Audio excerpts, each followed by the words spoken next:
Tell the rogue ambassador, Kenya is not United States. Kenya is not a colony of United States. Keep your mouth shut when you hear.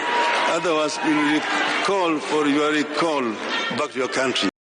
This is for entertainment purposes only. So family, I've reread Meg Whitman's resignation letter. And I actually think she either received intel or she was told to resign. Like she was forced out.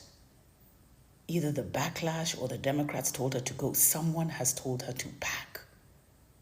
Because a couple of days ago, when hashtag recall Meg Whitman hit like 1 billion impressions, she released a statement saying that there's nowhere Kenyans, literally saying there's nowhere Kenyans will take her, and she was appointed by the US president, and it's only the US president who can remove her, and literally she was just saying a big F you to us.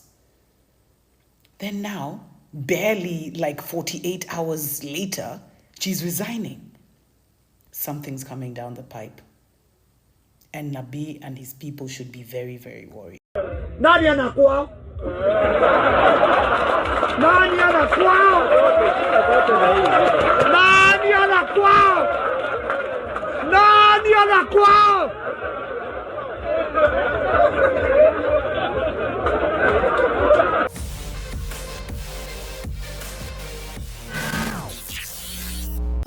The ambassador to Kenya, I'm talking about Meg, alikuwa anaitwa Meg Whitman. Meg Whitman, ama ni Whitman. Alifaa kuitwa Meg Blackheart. Yo madam anze naye ile ngori ametuonesha. Ile ngori ametupeleka nayo for the 3 years. Amekuwa in service for 3 years. From December 20. Ametupelekesha man kupitisha mapolisi fulani hapo hivi zileti stories za IMF bana. Very serious stuff actually. Ambazo zilikuwa like to oppress Kenya. It's very unfortunate by they to have such a kind of international ambassador. I think she was a big supporter of the government, and our government is rogue, as we all know. So if you have an ambassador who is not fighting to, and it's irony because the US and her statement as well talks about pushing for security in Kenya, making sure that Kenya has security and everything is running like smoothly, kind of, like enhancing security and stuff.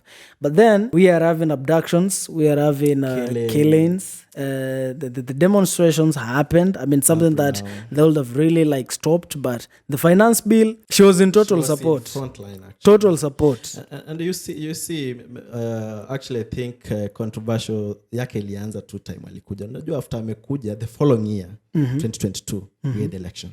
And it's from there that all the eyes were like, what kind of decision is this ambassador going to make?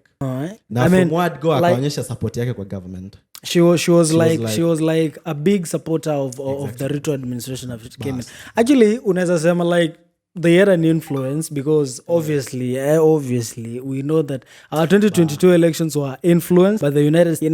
The US influenced our elections. We got what we got. We are dealing with whatever we are dealing with. Suffering. So you guys, you have Trump deal with whatever you're dealing with. But I will say, Trump winning ni a win for Africans, a win for Kenyans, a win.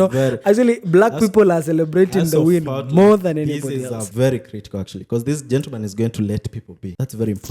It's going to let your independence be. Do the fuck what you want, man. Do whatever you're gonna do.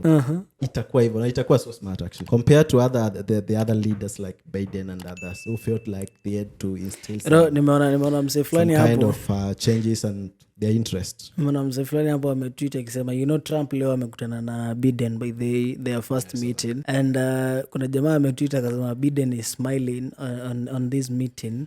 As he says goodbye to democracy, because we're just about to start a rogue era where people are running things the way they want. The big issue here is Meg Whitman has resigned and Kenyans are happy.